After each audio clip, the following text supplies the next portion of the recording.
Peace, family. My name is Vicki Dillard for African Diaspora News Channel. Thank you so much for tuning in, family.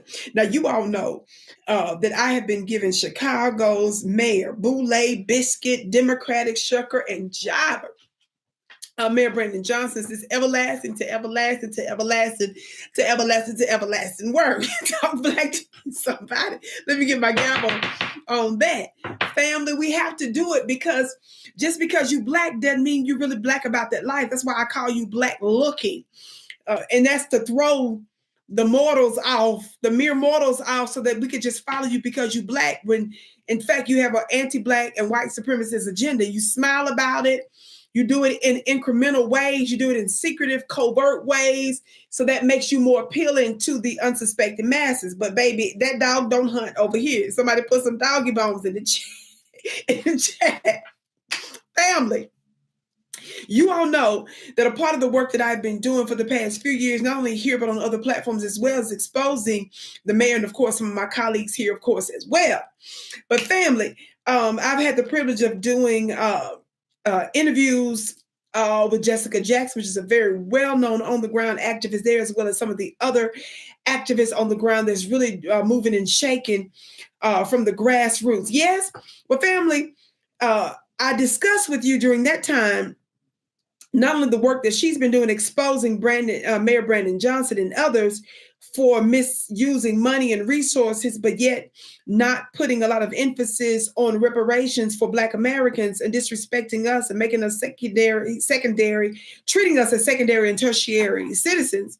Well, how many of y'all remember I also discussed a story there, and in fact, we were the ones that helped to break that news here on the African Diaspora News Channel about the mayor refusing to comply with one of the agencies there as it relates to taking gifts and stuff. And how many of y'all know we found out that there was some expensive bags and was it a size 14 shoes and stuff and some other stuff that we ain't gonna get into right now.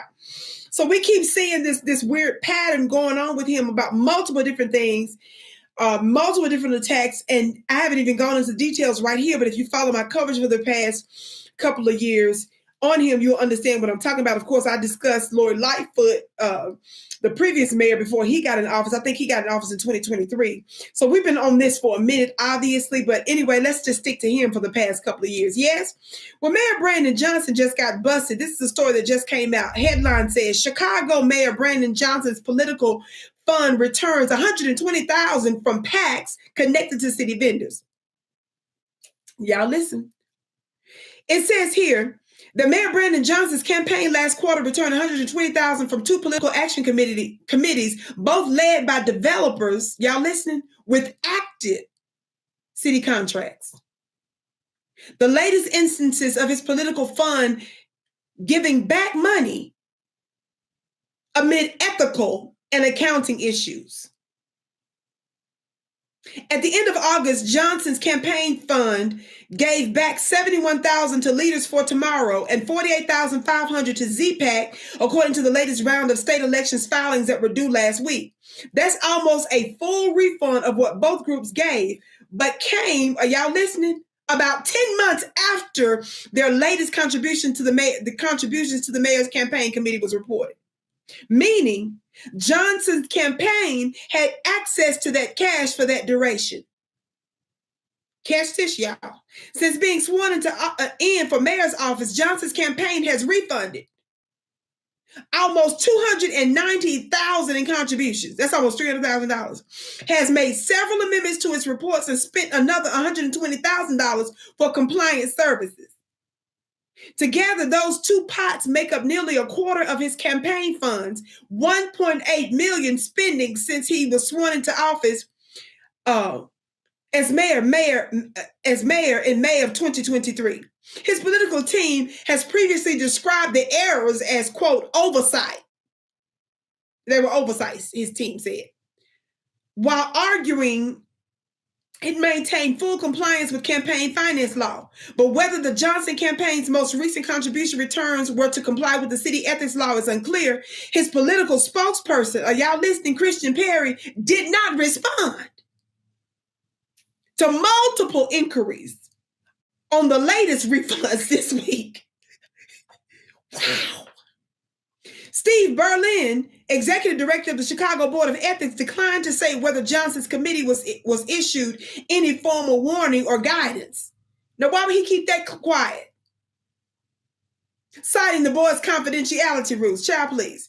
Illinois State Board of Elections spokesperson Matt Dietrich, whose body mostly does not enforce city ethic rules, said it did not instruct the mayor's political fund on those two refunds. Regardless of why Johnson's campaign refunded the money, good government experts said his committee's ongoing patterns, somebody say ongoing patterns of issues with campaign finance reporting was concerning. They called for further ethics reforms restricting city vendors. It says candidates should not take months to return illegal contributions from city contractors, especially contributions of this size, reform for Illinois Executive Director Elisa Camplin said. Notice she said illegal, and that's long. We're not talking about you running your own business, sir. You running the business of the people. And clearly you being pimped, and you trying to pimp your people. So when you're in positions of pimpage like that, being pimped willfully, and then trying to pimp your people with the government people's money, that's a different story. Somebody say go run your own business. Somebody say go run your own business. But see, that's precisely the problem. Y'all not content with running your own business. You got to be in the government so you can run other people's business and directly control their lives. Who said this again? Reform for Illinois Executive Director Elisa Camplin said what? She said they shouldn't be taking this long to return illegal contributions like that. Quote, that essentially lets them use the money like a loan to their campaign, a big benefit they're getting from someone who might expect the favor to be returned later. Family, why am I bringing this up? Y'all's black-looking mayor there did everything that he could to silence and to punish black voters there. He spit in our faces and did not give us substance, tangibles, like he did for illegal migrants. And he to this day still refuses to be a strong voice for our people. You get what you get when you disrespect us. And the more we have told him stop it, the more he doubles down. Y'all gonna learn to stop disrespecting us and trying to belittle the voices of those that help to get you in office. And you're gonna stop disrespecting those of us that are responsible for the creation of these United States of America. And in this specific instance, those that are due respect and tangibles in Chicago, which are primarily and most especially as a priority, Black citizens there. I can't wait to see what y'all have to say about this. Y'all know I'm going to go further with this later.